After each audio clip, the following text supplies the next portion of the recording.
प्रकारको मेला रहेछ यो अर्ग्यानिक यहीँतिर बनेका खानेकुराहरू गबडाहरू जुजहरू यस्तै बेच्ने हुँदो रहेछ यो शनिबार र मङ्गलबार लाग्दो रहेछ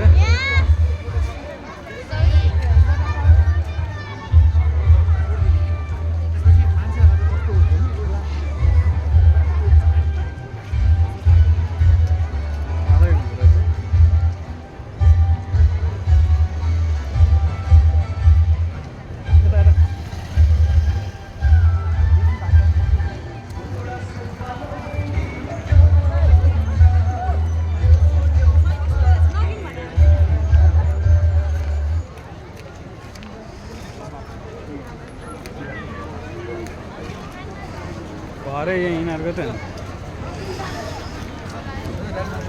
अनि गाडी चाहिँ बन्द हुँदो रहेछ यता मान्छे मात्रै हिँड्न पाउने गाडी नपाउने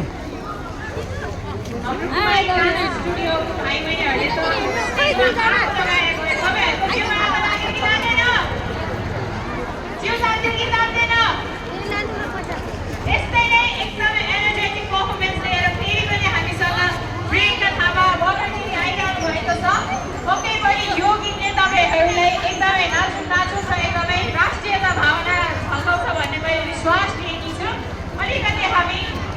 राम्रो कुराको लागि पर्खिनु पऱ्यो नि परेन अलिकति उहाँको चाड सेटअपको लागि चाहिँ ठिकै छु समय लाग्ने भएकोले गर्दाखेरि तपाईँहरूलाई कस्तो हुँदैछ त आज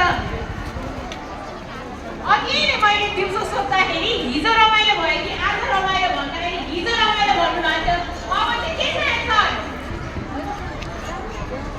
हिजो पनि रमाइलो भयो आज पनि रमाइलो भयो भोलि चाहिँ छ कि हुँदैन होला सधैँ रमाइलो किनकि बुढानी कञ्चन नगरपालिकाले गरेको कार्यक्रम सधैँ रमाइलो हो कि होइन र भोलि पनि रमाइलो गर्नको लागि हामी नगरपालिकाहरू मात्रै आएर हुन्छ त सबै अडियन्सहरू तपाईँहरू आउनु पर्यो नि होइन अनि आज हामी यहाँनिर बसेर खाएर नाचेर गाएर घर गएपछि चाहिँ के गर्ने सुन्ने होइन आज यत्रो नाचेको भिडियो खिच्नु भएको छ भिडियो खिच्नु भएको छ कि नै आन्टीलाई त के भन्ने छैन भने पनि खिचिहाल्नुहोस् टिकटक बनाउनु भएको छ होला कति दिदी दाइहरूले टिकटकमा हाल्नुहोस् बुढानी कञ्चन स्ट्रिट फुड फेस्टिभल भनेर टिकटक फेसबुक इन्स्टाग्राम तपाईँहरूको के छ स्टोरीहरू पोस्ट गर्नुहोस् है त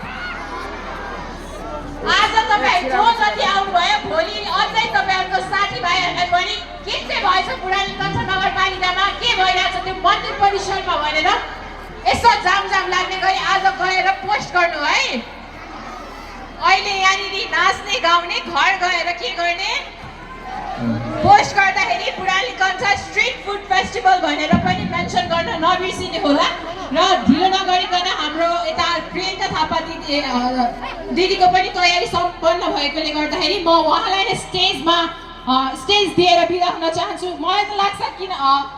यो पर्फर्मेन्सहरू कन्टिन्यू आइराखोस् आओस् किन